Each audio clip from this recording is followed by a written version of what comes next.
முதலமைச்சர் விஜய் தற்போது நேரில் சென்று அஞ்சலி செலுத்தி இருக்கிறார். வேறு யாரெல்லாம் தற்போது அங்கு அஞ்சலி செலுத்த வந்திருக்காங்க? செய்தியாளர்களுக்கு ஏன் அனுமதி மறுக்கப்பட்டிருக்கு?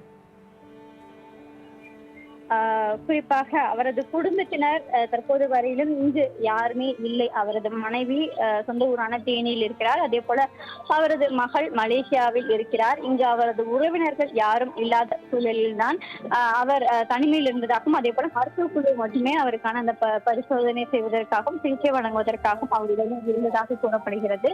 இந்த நிலையில்தான் இங்கு என்ன அடுத்த நடவடிக்கை மேற்கொள்ளப்பட இருக்கிறார்கள், அஞ்சலிக்காக எங்கு வைக்கப்பட இருக்கிறது, அவரது உடல் எங்கு அடக்கம் செய்யப்பட இருக்கிறது என்பது தொடர்பான தகவல்கள் எதுவும் தற்போது வரையிலும் தெரிவிக்கப்படவில்லை. அதே போல முதலமைச்சரின் இல்லமும் அவரது இல்லமும் அருகே அருகே இருக்கக்கூடிய சூழலில் இங்கு காவல்துறை பாதுகாப்பு என்பது அந்த தெரு முழுவதுமாகவே போடப்பட்டிருக்கிறது. முதலமைச்சர் இல்லம் அருகே இருப்பதனால்தான் தற்போது வரையிலும் செய்தியாளர்களுக்கும் அதே போல வரக்கூடிய ரசிகர்களுக்கும் உள்ளே அனுமதி என்பது அளிக்கப்படாமல் இருக்கிறது. முதலமைச்சர் இன்னும் சற்று நேரத்தில் இங்கிருந்து டெல்லி செல்வதற்காக விமான நிலையம் செல்ல இருக்கிறார். அதற்கு பிறகாக அவரது குடும்ப உறுப்பினர்கள் அனைவரும் வந்த பிறகாக என்ன ஏற்பாடுகள் செய்யப்பட இருக்கிறது, பொதுமக்கள் மற்றும் அனைவருக்கான அந்த அஞ்சலி செலுத்துவதற்கான அந்த ஏற்பாடுகளும் செய்யப்படும். அதற்கு பிறகாக செய்தியாளர்களுக்கு உள்ளே அனுமதிக்கப்படும் என்று எதிர்பார்க்கப்படுகிறது. இங்கு காவல்துறை பாதுகாப்பு என்பது தற்போது தீவிரப்படுத்தப்பட்டிருக்கிறது.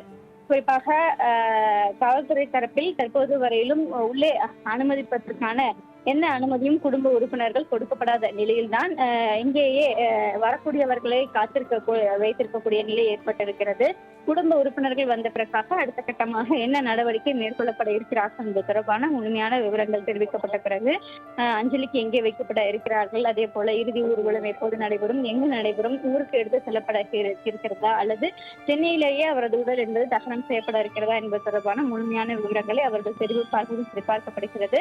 அதற்கு பிறகாக பொதுமக்களின் பார்வைக்காகவும் அதே போல வரக்கூடிய திரைத்துறை விளம்பரங்கள் அரசியல் கட்சி தலைவர்களின் பார்வைக்காகவும் வைக்கப்படும் என்று எதிர்பார்க்கப்படுகிறது. முதலமைச்சர் விஜய் தற்போது நேரில் சென்று அஞ்சலி செலுத்தி இருக்கிறார். வேறு யாரெல்லாம் தற்போது அங்கு அஞ்சலி செலுத்த வந்திருக்காங்க? செய்தியாளர்களுக்கு ஏன் அனுமதி மறுக்கப்பட்டிருக்கு? குறிப்பாக அவரது குடும்பத்தினர் தற்போது வரையிலும் இங்கு யாருமே இல்லை. அவரது மனைவி சொந்த ஊரான தேனியில் இருக்கிறார். அதே போல அவரது மகள் மலேசியாவில் இருக்கிறார். இங்கு அவரது உறவினர்கள் யாரும் இல்லாத சூழலில் தான் அவர் தனிமையில் இருந்ததாகவும், அதே போல மருத்துவ குழு மட்டுமே அவருக்கான அந்த பரிசோதனை செய்வதற்காகவும் சிகிச்சை வழங்குவதற்காகவும் அவரிடம் இருந்ததாக கூறப்படுகிறது.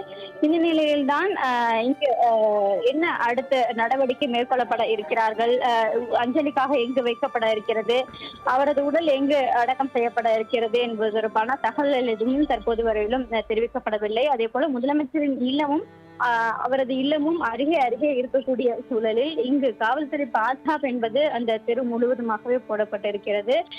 முதலமைச்சர் இல்லம் அருகே இருப்பதனால்தான் தற்போது வரையிலும் செய்தியாளர்களுக்கும் அதே போல வரக்கூடிய ரசிகர்களுக்கும் உள்ளே அனுமதி என்பது அளிக்கப்படாமல் இருக்கிறது. முதலமைச்சர் இன்னும் சற்று நேரத்தில் இங்கிருந்து டெல்லி செல்வதற்காக விமான நிலையம் செல்ல இருக்கிறார்.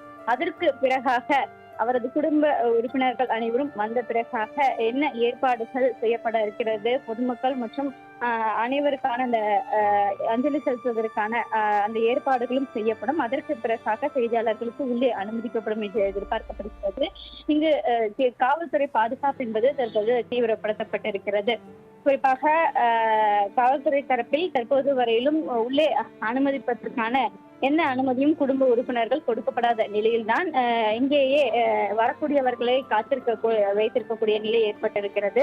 குடும்ப உறுப்பினர்கள் வந்த பிறகாக அடுத்த கட்டமாக என்ன நடவடிக்கை மேற்கொள்ளப்பட இருக்கிறார்கள் என்பது தொடர்பான முழுமையான விவரங்கள் தெரிவிக்கப்பட்ட பிறகு அஞ்சலிக்கு எங்கே வைக்கப்பட இருக்கிறார்கள், அதே போல இறுதி ஊர்வலம் எப்போது நடைபெறும், எங்கு நடைபெறும், ஊருக்கு எடுத்து செல்லப்பட இருக்கிறதா அல்லது சென்னையிலேயே அவரது உடல் என்பது தகனம் செய்யப்பட இருக்கிறதா என்பது தொடர்பான முழுமையான விவரங்களை அவர்கள் சரிபார்க்கப்படுகிறது. அதற்கு பிறகாக பொதுமக்களின் பார்வைக்காகவும் அதே போல வரக்கூடிய திரைத்துறை விளம்பரங்கள் அரசியல் கட்சி தலைவர்களின் பார்வைக்காகவும் வைக்கப்படும் என்று எதிர்பார்க்கப்படுகிறது.